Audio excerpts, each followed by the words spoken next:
C'est la première journée de tests salivaires pour les enfants, qui sont pour les petits, de maternelle et d'élémentaire. Donc nous sommes aujourd'hui dans une école à Sainte-Marie, parce qu'il y a eu 3 classes fermées. Donc nous avons proposé à cette école de procéder aux tests salivaires, de façon à ce qu'à la veille des vacances, on puisse rassurer les parents. Ils auront les résultats demain.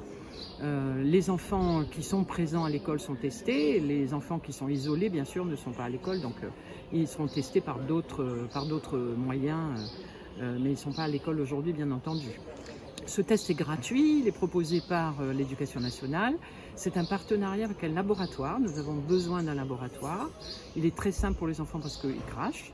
C'est sur la base du volontariat. Les parents donnent l'autorisation. Et si l'enfant, au moment du test, ne souhaite pas le faire, eh bien, on ne le teste pas. C'est quelque chose qui est très doux, j'allais dire, et progressif pour les enfants. Et les parents recevront demain individuellement le résultat du test par l'ARS. Nous ne sommes pas informés des cas individuels, mais par contre l'ARS donne à l'Éducation nationale le nombre de tests réalisés et le pourcentage de cas positifs. Donc, la Haute Autorité de Santé publique a donné l'autorisation de procéder à ces tests salivaires en les déclarant donc fiables au mois de février. Donc nous avons mis les choses en place pour que, sur instruction du ministre de l'Éducation nationale, nous les mettions en place dans les classes maternelles et élémentaires.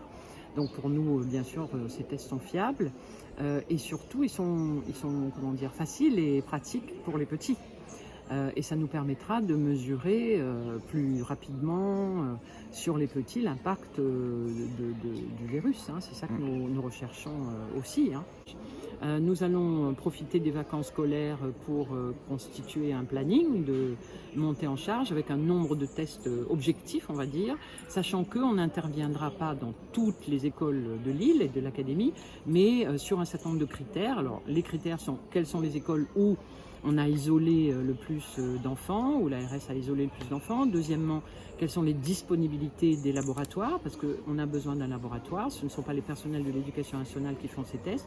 Par contre, les personnels de l'Éducation nationale ont besoin d'être présents et les infirmières qui sont volontaires sont aux côtés des enfants, parce qu'elles connaissent les enfants et ça permet un accompagnement. Donc tous ces paramètres-là, le risque qui a été mesuré à l'école, la disponibilité des tests eux-mêmes, la disponibilité du labo et des personnels infirmières de l'Éducation nationale nous aidera à constituer je ne dirais pas un planning, mais en tout cas un plan de montée en charge.